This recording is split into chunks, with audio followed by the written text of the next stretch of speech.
Brain tumour কথাটা শুনলে সকলের মনেই আতঙ্ক। 8 থেকে 80 প্রত্যেকেরই। ব্রেন টিউমার কি প্রাণঘাতী? ব্রেন টিউমার কি কোনো রকমভাবেই সারে না? কোন পর্যায়ে ব্রেন টিউমার ধরা পড়লে মৃত্যু সুনিশ্চিত? এসব নানা প্রশ্ন উত্তর জানতে আমরা এসেছি ডক্টর বিশ্বজিৎ সেনগুপ্তর কাছে। উনি সিনিয়র নিউরোসার্জন। নমস্কার স্যার। নমস্কার, আমি doctor Biswajit Sengupta, practising senior neurosurgeon, Ruby General Hospital, Kolkata.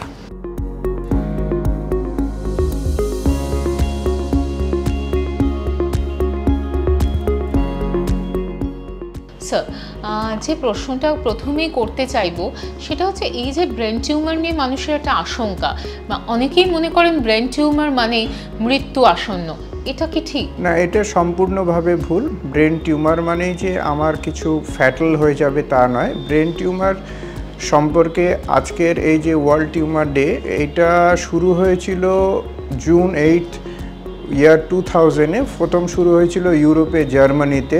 German brain tumour foundation society এটাকে স্টার্ট করেছিল, এবং এর উদ্দেশ্য হচ্ছে যাতে ব্রেন টিউমারের ভেতরে ব্রেন টিউমার সম্পর্কে মানুষ সচেতন হয় এবং কি কি ট্রিটমেন্ট হচ্ছে। তো তারপর থেকেই এই 25 বছর হলো আমরা প্রত্যেক দিন এই দিনটাকে ব্রেন টিউমার ডে হিসাবে উদযাপন করি, যাতে মানুষ ব্রেন টিউমার সম্পর্কে সচেতন হয়। এবার আপনার প্রশ্নের উত্তরে যদি বলি, ব্রেন টিউমার মানেই যে আমার একটা কিছু খারাপ হয়ে যাবে তা নয়। ব্রেন টিউমার কিউরেবলও আছে, কিন্তু ডিপেন্ড করছে কোন স্টেজে আমরা ব্রেন টিউমার নিয়ে ডাক্তারবাবুর কাছে পৌঁছাচ্ছি, ব্রেন টিউমারটা কোন জায়গায় আছে এবং কী ধরনের ব্রেন টিউমার। এখন মুশকিল হচ্ছে আমরা বিজ্ঞানে অনেক অগ্রগতি হয়েছে, আমরা ইন্টারনেট পাচ্ছি হাতের মুঠোয়, ফলে তথ্য প্রচুর জানতে পারছি। এবারে তথ্য জানার একটা মুশকিল হচ্ছে, মানুষ ছোট জিনিসকেও বিশাল বড় ভেবে ফেলছে, আবার অনেক সময় অনেক বড় জিনিসও আমাদের চোখ এড়িয়ে যাচ্ছে। আমি একটু জানতে চাইবো ডাক্তারবাবু যে এই ব্রেন টিউমারের এক্স্যাক্টলি সিমটমগুলো কী কী? আচ্ছা, ব্রেন টিউমারের কিছু সিমটমস অনেক সময় একটু আমাদেরকে ফলস লিড করে দিতে পারে, কিন্তু যেগুলো কমন সিমটমস হচ্ছে ব্রেন টিউমারের, সেটা হচ্ছে মাথা ব্যথা। মাথা ব্যথা বলতেই যে সবসময় ব্রেন টিউমার তাও নয়, আবার মাথা ব্যথাকে ইগনোর করলে অনেক সময় ভবিষ্যতে আমরা দেখেছি যে ব্রেন টিউমার মিসও হয়ে গেছে। তো ক্লাসিক্যাল যেটা মাথা ব্যথা হয়, যে আর্লি মর্নিং হেডেক এবং ওয়ার্স ইন দি মর্নিং, যেখানে আমার হঠাৎ করে কোনো কারণ ছাড়াই আমার তার সাথে বমি হচ্ছে, এবং আস্তে আস্তে হেডেকের প্যাটার্নটা নর্মাল আমরা যা ব্যথার ওষুধ খাচ্ছি এবং সেটা পারসিস্ট করছে, এবং রুগী দেখছে তার ক্রমশ অসুবিধা হচ্ছে, এবং এই হেডেকটা সারা মাথা জুড়ে হয়। জেনারেলি মাইগ্রেন বা কোনো ধরনের ব্যথা হলে আমাদের একদিকে মাথা ব্যথা হয়, কিন্তু ক্লাসিক্যাল ব্রেন টিউমারের যে হেডেক হয় সেটা সারা মাথা জুড়ে হয় এবং আর্লি মর্নিং হয়। পেশেন্টের প্রচণ্ড মাথা ব্যথায় ঘুম ভেঙে যায় এবং তার সাথে বমি হয়।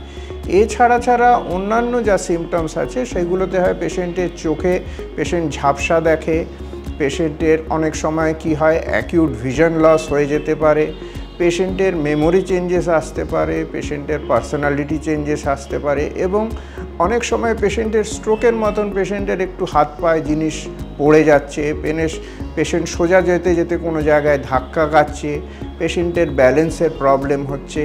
এই ধরনের সিমটমস যখনই আসে তখনই একজন রুগীকে একজন ডক্টর কনসাল্ট করা উচিত। সে একজন প্রাইমারি ফিজিশিয়ান হতে পারে, এবং যদি সেই রুগীর অ্যাক্সেস থাকে সে একজন নিউরোফিজিশিয়ান বা নিউরোসার্জনের কাছে অবশ্যই যেন আসে। আর একটা ব্যাপার হচ্ছে যে ইদানিংকালে আমরা ইন্টারনেট থেকে যে ডেটাগুলো পাই তাতে জানতে পারছি যে ব্রেন টিউমারে আক্রান্তের সংখ্যা বাড়ছে। তো সত্যি কি আক্রান্তের সংখ্যা বাড়ছে, নাকি ইমেজিং সিস্টেমটা আরও বেটার হয়েছে বলে ধরা পড়ছে বেশি? না, আক্রান্ত আগে অনেক ব্রেন টিউমার আমরা মিস করে যেতাম, কেন কি সিটি স্ক্যান ওপরে কোনো টেস্ট আমাদের হতো না, এবং অনেক সময় কি হতো যখন আমরা সিটি স্ক্যানও যখন ছিল না, তখন ব্রেন টিউমারকে পেশেন্ট পার্সোনালিটি চেঞ্জেস নিয়ে পেশেন্ট প্রেজেন্ট করেছে, পেশেন্ট সাইকিয়াট্রি ট্রিটমেন্ট চলছে। এরকম অনেক ইনস্টিটিউশনে আমি দেখেছি, যখন প্যাথোলজি ট্রেনিং করতে গেছি নিউরোপ্যাথোলজিতে, ব্রেনের স্পেসিমেন আছে, পেশেন্টের মাথায় বড় টিউমার, সে মর্টম স্পেসিমেন, সে পেশেন্ট সাইকিয়াট্রিক ট্রিটমেন্ট দীর্ঘদিন চলেছে, অথচ দেখা গেছে তার মাথার সামনের দিকে ফ্রন্টাল লোবে একটা বড় টিউমার। তো এখন যে ব্রেন টিউমারটা ডিটেকশন বেশি হচ্ছে বা বেশি নাম্বার অফ পেশেন্টস আমরা পাচ্ছি, that is due to the newer diagnostic aids like the MRI and the various modes in the MRI which pick up the brain tumor very sensitively. আর এটা কি কোনো নির্দিষ্ট বয়স আছে, মানে এই বয়সে ঝুঁকি বেশি, ওই বয়সে ঝুঁকি বেশি এরকম? না, ব্রেন টিউমারটা আনফর্চুনেটলি পুরো spectrum from infancy to even old age involve করে দেয়। যেরকম আমাদের যদি আমরা ব্রডলি ক্লাসিফাই করি, কিছু ব্রেন টিউমার পেডিয়াট্রিক এজ গ্রুপে কমন, কিছু অ্যাডোলেসেন্স এবং তার অ্যাডাল্ট ব্রেন টিউমার্স আছে। কিছু কিছু ব্রেন টিউমার্স অনেক সময় যেহেতু এখন অ্যান্টিনেটাল চেক আপও ভালো হয়ে গেছে, মায়ের গর্ভে যখন বাচ্চা থাকে তখনও তাদের দেখা যায়, তাতে সেইভাবেই চিকিৎসাটাকে আমাদেরকে মডিফাই করতে হয়। এবং কিছু টিউমার্স আছে পার্টিকুলারলি হাই গ্রেড গ্লায়োমাস যেগুলো অ্যাডাল্টসের মধ্যে হয়, পিটুটারি টিউমার যেগুলো অ্যাডাল্টসের মধ্যে হয়। বাচ্চাদের ক্ষেত্রে যে টিউমার্সগুলি হয় সেগুলো জেনারেলি মেডুলোব্লাস্টোমা, যেটা মাথার পেছন দিকে, বা অ্যাস্ট্রোসাইটোমা, এই ধরনের টিউমার, এবং কিছু কনজেনিটাল টিউমার্স। তো ব্রেন টিউমার্স কোনো এজকে আনফর্চুনেটলি স্পেয়ার করে না, সে একজন শিশুকেও ইনভলভ করতে পারে এবং একজন অ্যাডাল্টকেও ইনভলভ করতে পারে। বয়স ভেদে সিমটম কিগুলো আলাদা কিছু? বয়স ভেবে সিমটমস বলতে, একটা বাচ্চা হয়তো খুব যদি ছোট বাচ্চা হয়, সে তার হেডেক হয়তো বলবে না, সে ইরিটেবল হবে, কাঁদবে।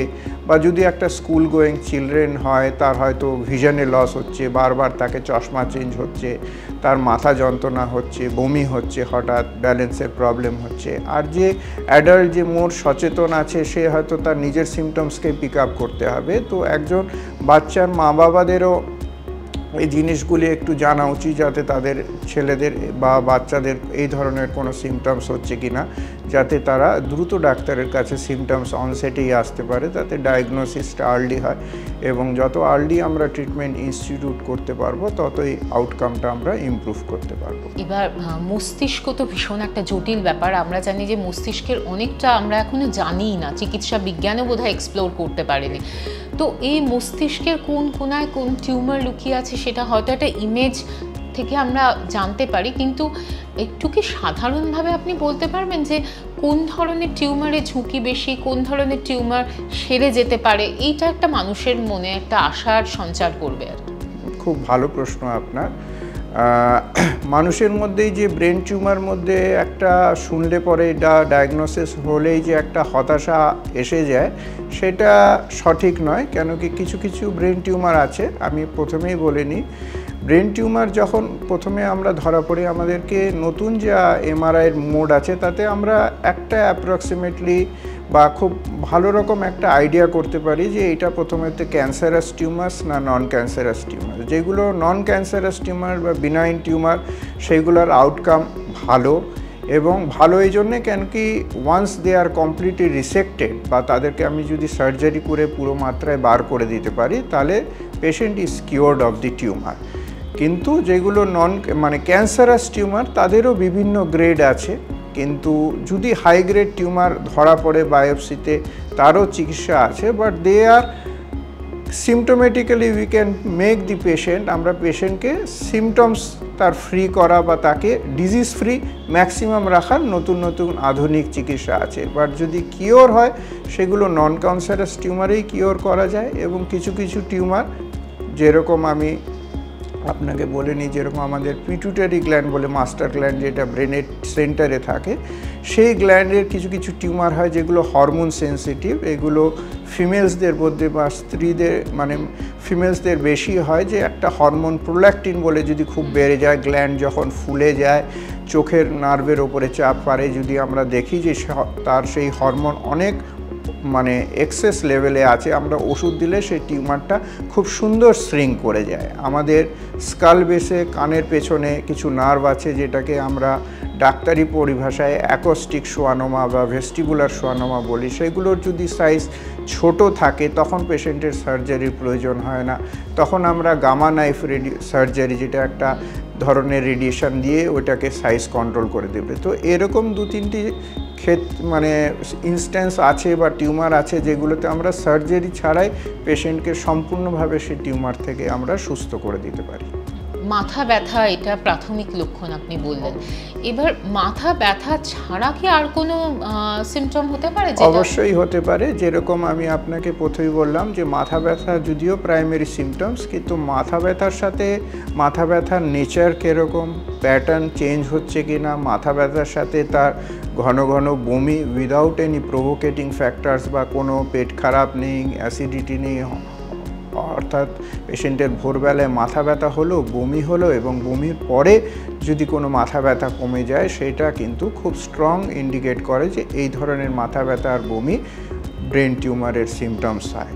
একজন বয়স্ক পেশেন্ট, তার কোনো ছোটোবেলায় খিঁচুনির সিমটমস নেই, একজন বয়স্ক পেশেন্ট 35-45 তার হঠাৎ করে যদি খিঁচুনি হয়, adult onset convulsion is a very primary symptoms of brain occupying lesion, বা আমাদেরকে সেক্ষেত্রে টিউমার এক্সক্লুড করতে হবে। পেশেন্ট দেখছে হঠাৎ বাড়ির লোক যে পেশেন্টের একটা পার্সোনালিটি চেঞ্জ হয়ে যাচ্ছে, ওয়ার্কিং অফিস অ্যাডাল্ট পেশেন্ট খুব রেগে যাচ্ছে, কথা ভুলে যাচ্ছে, কমন মিস্টেক্স করছে, তারপরে ক্রমশ তার ব্যালেন্সের প্রবলেম হচ্ছে, জিনিস ধরতে গেলে পড়ে যাচ্ছে, এই সিমটমসগুলিও, তার কোঅর্ডিনেশনে প্রবলেম হচ্ছে, এই সিমটমসগুলিও কিন্তু আমাদেরকে অ্যালার্ট করে যে আমরা ব্রেন টিউমার কোনো আছে কিনা সেটাকে যাতে আমরা এক্সক্লুড করতে পারি।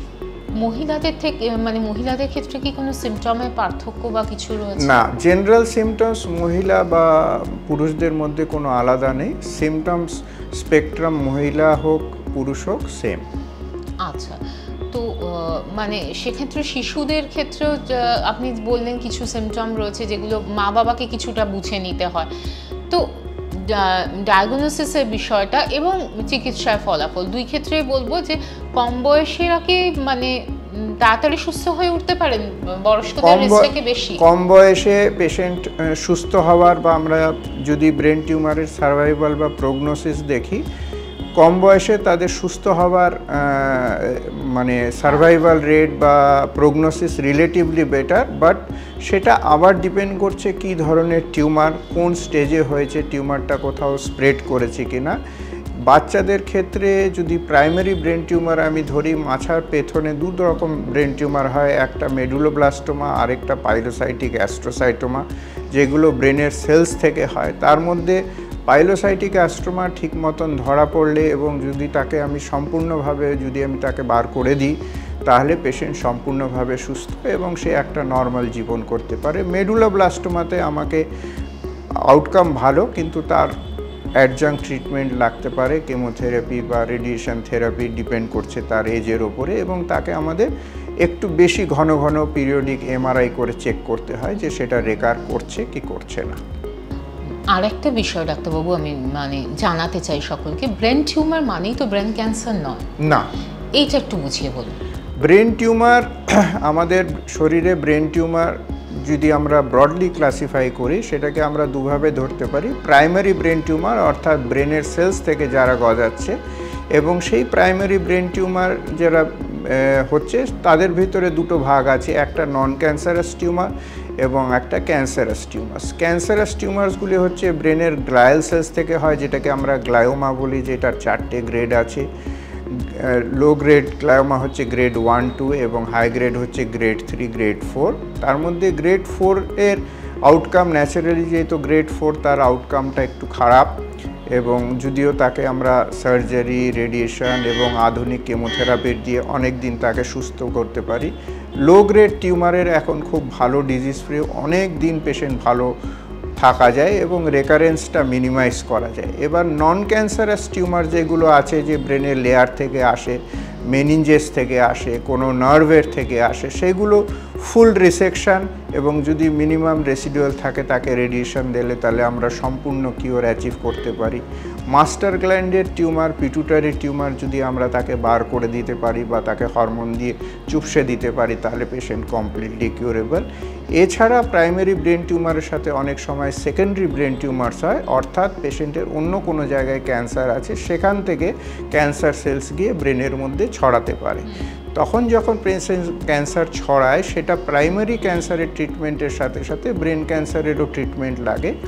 এক্ষেত্রে সার্জারির রোলটা তখনই আসে যদি সিঙ্গেল জায়গায় এবং যথেষ্ট সেই ক্যান্সার ডিপোজিটটা বড় হয় এবং প্রেশার দেয়, সেক্ষেত্রে সার্জারির রোল লাগে। অর্থাৎ আদারওয়াইজ যদি সেটা পেশেন্টের না থাকে অনেক ছোট ছোট, সেক্ষেত্রে সার্জারি পসিবল হয় না। সেক্ষেত্রে আমাদেরকে রেডিয়েশন দিয়ে ব্রেনের ক্যান্সার সেলসগুলিকে মারতে হয়, আর সাথে সাথে প্রাইমারি ক্যান্সারের ট্রিটমেন্ট চলে।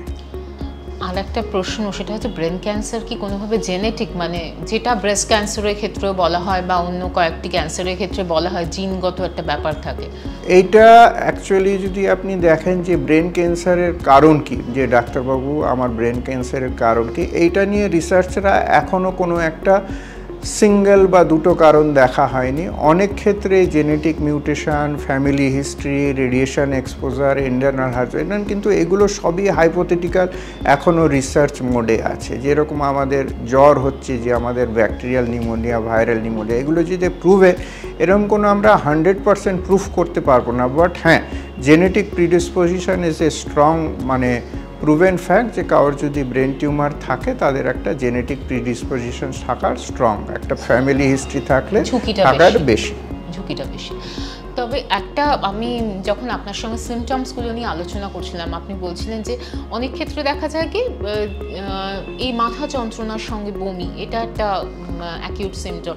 কিন্তু ডাক্তারবাবু, মাইগ্রেন বা সাইনাসের রোগীদেরও তো অনেক সময় মাথা যন্ত্রণার সঙ্গে অবশ্যই হতে পারে, অবশ্যই হতে পারে। এই জন্যই যখন আমাদের মধ্যে এই ভয় থাকছে, যে কারণ কি মাইগ্রেনের হেডেকও কখনো কখনো খুব সিভিয়ার হতে পারে, এবং অ্যাকিউট হেডেকে পেশেন্টের চোখ লাল হয়ে যেতে পারে, চোখে ঝাপসা দেখতে পারে। তো সেক্ষেত্রে আমাদের ডাক্তারবাবুর কাছে এসে অন্তত একটা বেসিক টেস্ট, যেটা হচ্ছে plain CT scan of head আমাদের করে নেওয়া উচিত। যদি সেই সিটি স্ক্যানে কোনো সেরকম স্পট আমরা না দেখতে পারি, আমরা অ্যাটলিস্ট এটা এক্সক্লুড করতে পারবো যাতে মাথা ব্যথার কারণ কোনো স্ট্রাকচারাল কারণে হচ্ছে না, হয়তো তার অন্যান্য মেডিকেল কারণ আছে। তার মধ্যে বিভিন্ন ধরনের মাইগ্রেন থাকতে পারে, কোনো ধরনের ছোট স্ট্রোক থাকতে পারে যেটা প্রথম সিটি স্ক্যানে আসেনি, তার অন্য টেস্ট লাগবে। কিন্তু একটা পেশেন্ট ধরুন এই ধরনের কনফিউজিং সিমটমস নিয়ে আমাদের কাছে আসছে, তার একটা ডাক্তারের কাছে বেশি ইগনোর না করে মাথা ব্যথার ওষুধ খেয়ে মাথা ব্যথাটাকে সিমটমস কম করে একজন সিটি স্ক্যানের একজন ডাক্তারের পরামর্শ নিয়ে অবশ্যই করা উচিত। আচ্ছা, তো মানে ব্রেন টিউমার হলে চোখে দেখার ক্ষেত্রে সমস্যাটা আসবে? অবশ্যই চোখের ক্ষেত্রে সমস্যা আসতে পারে, কেন কি ব্রেন টিউমার যখন ব্রেনের ওপরে প্রেশার পড়ে তখন যেটা চোখে দেখার নার্ভ সেগুলো আস্তে আস্তে প্রেশার দিয়ে সেটার ওপরে একটা চোখের মধ্যে ধোঁয়াশা ধোঁয়াশা ভাব আছে। পেশেন্ট অনেক সময় বলে যে আমি একটা জিনিস দুটো দুটো দেখছি। তো কমনলি মাথা ব্যথা নিয়ে হঠাৎ চোখে দুটো দুটো দেখছে, তারা একজন চোখের ডাক্তারের কাছে গেছে, সে পেশেন্ট বারবার গ্লাস চেঞ্জ করছে, ক্যাটারাক্ট দেখছে, কিন্তু তারপরে দেখছে যে কোনো ইমপ্রুভমেন্ট হচ্ছে না, তার ভিশন লস হয়েছে, হাঁটতে গেলে একটা জায়গায় গিয়ে ধাক্কা খাচ্ছে। সেক্ষেত্রে আমরা অনেক সময় দেখি যে এমআরআই করে যে পেশেন্টের একটা পিটুটারি গ্ল্যান্ডে টিউমার আছে বা কোনো টিউমার আছে যেটা চোখের নার্ভের উপরে প্রেশার দিচ্ছে।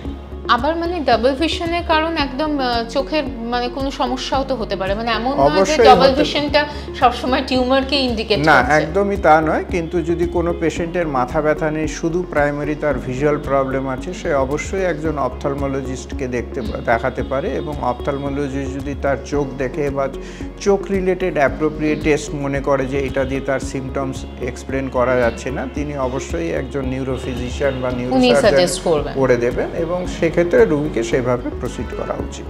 আচ্ছা, তো আমাদের অনেক ক্যান্সারের সঙ্গে জীবনযাত্রাকে রিলেট করা হয়, যেমন ধরুন সেটা লাং ক্যান্সার হোক বা অন্য অনেক কিছু আমরা ক্যান্সারের ক্ষেত্রে জানি যে বলা হয় যে রাতে ঘুম কম, কি কারোর জাঙ্ক ফুড খাওয়া কিংবা ধূমপান। তো এক্ষেত্রে কি কোনো মানে এরকম অনুঘটক আছে যেটা লাইফস্টাইলের জন্য ঝুঁকি বাড়ছে, বা এই জাতীয় কিছু জিনিস অ্যাভয়েড করলে ঝুঁকি কমবে? কিছু জিনিস অ্যাভয়েড করলে বলতে, একটা মানে ব্রেনকে যদি আমাদের হেলদি রাখতে হয় তাহলে আমাদের যেগুলো কমন রিকমেন্ডেশন হচ্ছে যে গুড স্লিপ।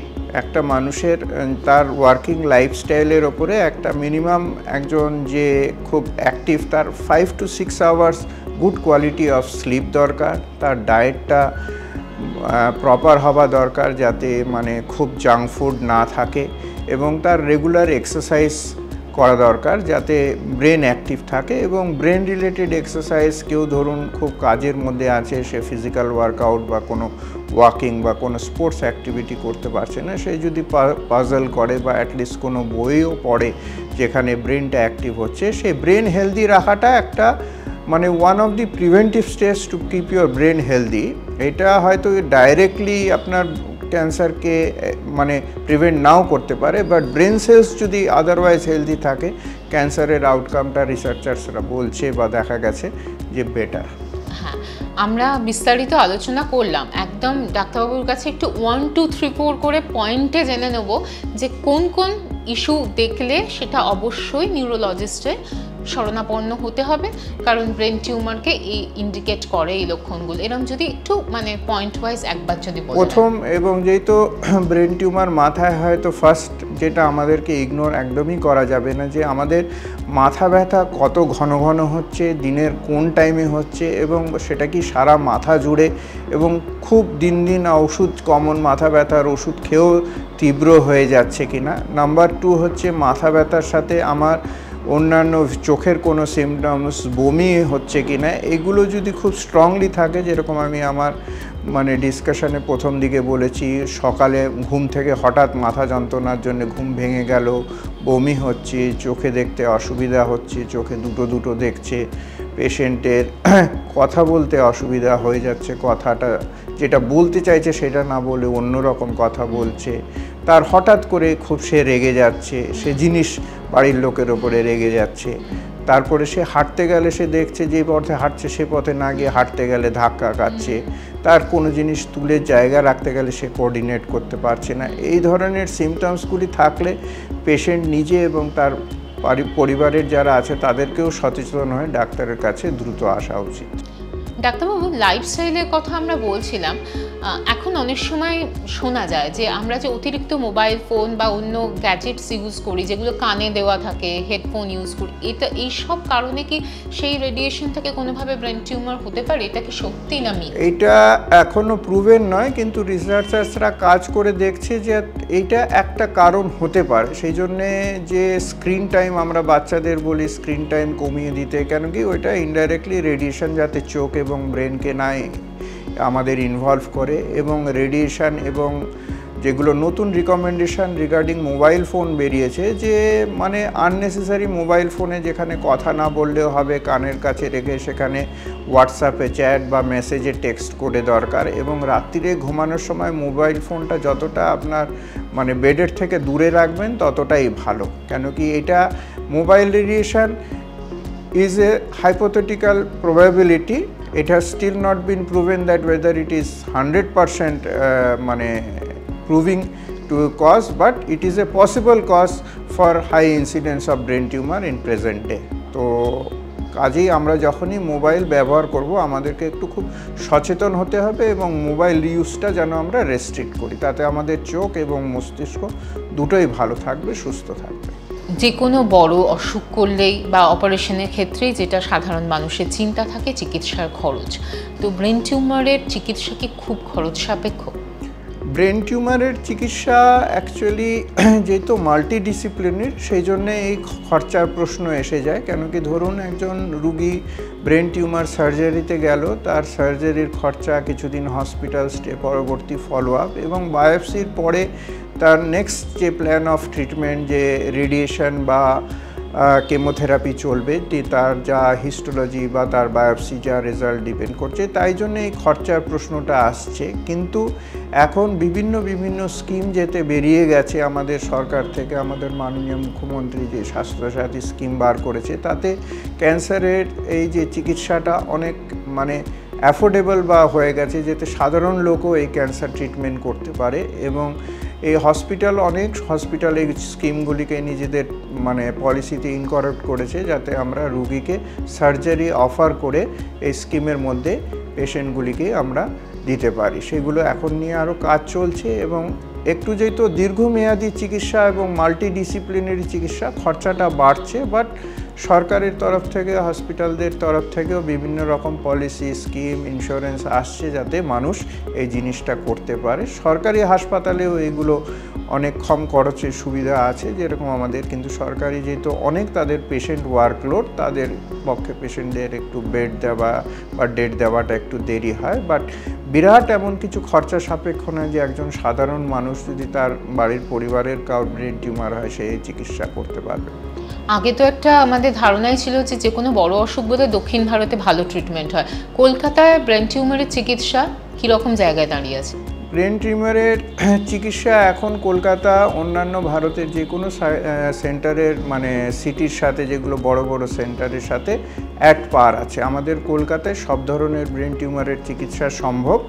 এই জন্যে মানে এটা মানুষের মধ্যে এক ধরনের নিউরো চিকিৎসা হলেই আমরা দক্ষিণ ভারতে যাই, সেটার এখন প্রয়োজন পড়ে না। এটাতে মানুষও আস্তে আস্তে অ্যাওয়্যার হচ্ছে, এখন যাওয়াটা আগে কমে গেছে। তো আমাদের মানে অ্যাট পার যা standard recommendation for any brain tumour treatment is possible in our city. আমরা ডাক্তারবাবুর সঙ্গে আলোচনা করে যেটুকু বুঝলাম সেটা হচ্ছে যে ব্রেন টিউমারে কতগুলি লক্ষণ আছে, সেগুলি লক্ষণ দেখলে অবহেলা করা যাবে না, আবার অযথা আতঙ্কিত হওয়ার দরকার নেই, কারণ ব্রেন টিউমার আর্লি ডায়াগনোসিস হলে এখন অনেকাংশে সেরে যায়। একদমই তাই। কিছু ব্রেন টিউমার অপারেশন ছাড়াও সারে, কিন্তু বেশিরভাগ ক্ষেত্রে অপারেশনের প্রয়োজন হতে পারে, সেটা গুরুত্ব অনুসারে এবং জায়গা অনুসারে। এবং যেটা উনি আরও বললেন, ব্রেন হেলথটার দিকে আমাদের সকলকে নজর রাখতে হবে। আমি একদম শেষে জানতে চাইব যে প্রত্যেক মুহূর্তে চিকিৎসা শাস্ত্র এগিয়ে চলেছে, এই মুহূর্তে ওয়ার্ল্ড ব্রেন টিউমার ডেতে আপনার পক্ষ থেকে আমাদের ভিউয়ার্সের জন্য যদি কিছু বার্তা থাকে যে ব্রেন টিউমারের যে লক্ষণগুলি আমি ডিসকাশন করলাম এইগুলো নিয়ে আপনারা সবাই সচেতন থাকবেন। ব্রেন টিউমার জানতে পারলেই হতাশ হয়ে পড়বেন না, কেন কি ব্রেন টিউমারকে ডায়াগনোসিস করা দরকার, পুরো জিনিসটা জানা দরকার, এবং তার যদি সঠিক চিকিৎসায় যায় সেটাকে আমরা সারিয়েও তুলতে পারি। তো আর সার্জারি মানেই যে একটা ভয়ের কারণ সেটা নয়, যদিও একটা সার্জারি নিয়ে সবার মধ্যে একটা ভয় করে, কেন কি নতুন নতুন যে সার্জারির অ্যাডজান্টস আমাদের কাছে আছে তাতে পেশেন্টকে সেফ সার্জারি করাটা ভীষণভাবে সম্ভব। যে ব্রেন টিউমার সার্জারি করলে মানুষের প্যারালিসিস ডেভেলপ করবে এটা সত্যি নয়। অনেকেই ব্রেন টিউমার থেকে পালিয়ে বেড়ায়, অল্টারনেটিভ মেডিসিন ট্রিটমেন্ট দেয়, কিন্তু আনফর্চুনেটলি ব্রেন টিউমারের কোনো অল্টারনেটিভ ট্রিটমেন্ট নেই। আপনাকে হিস্টোলজিক্যাল ডায়াগনোসিস এস্টাবলিশ করে সঠিক যা রেকমেন্ডেড ট্রিটমেন্ট আছে সেটাতেই এগোতে হবে। তো প্লিজ আপনারা এই ব্যাপারে সচেতন থাকুন, এর সবাই সুস্থ থাকুন। নমস্কার।